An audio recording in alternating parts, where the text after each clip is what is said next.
ह्या ताटातील प्रसादाचं मोल 1,00,000 रुपयापेक्षा जास्त आहे असं स्वतः बाळूमामा म्हणाले होते.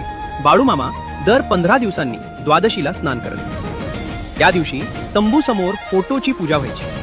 विठ्ठल रखुमाई, सद्गुरुमुळे महाराज, बबलादी स्वामी आणि खुद्द बाळूमामा यांचे फोटो पूजेत ठेवलेले असत. मामा स्नानानंतर फक्त नमस्कार करीत, पण त्यावेळी फोटो समोर नैवेद्याची 10-12 ताटं वाढलेली असत. आता इथून खरी गोष्ट सुरू होती. तो प्रसाद कोणाला मिळायचा माहित आहे? रानावनात फिरून बकऱ्या सांभाळणाऱ्या मेंढपाळांना. मामा म्हणत, या ताटातील प्रसादाचं मोल 1 वर्ष बकऱ्यांची सेवा केल्या एवढं आहे. लाखो रुपयांपेक्षा जास्त आहे. गड्याखेरीज इतर कुणालाही तो प्रसाद मिळत नसे.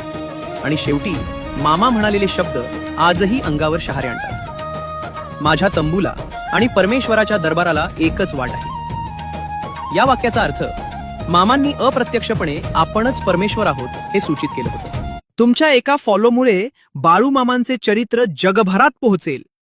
या पुण्यकार्यात सहभागी व्हा आणि आत्ताच पेजला फॉलो करा. जय बाळूमामा.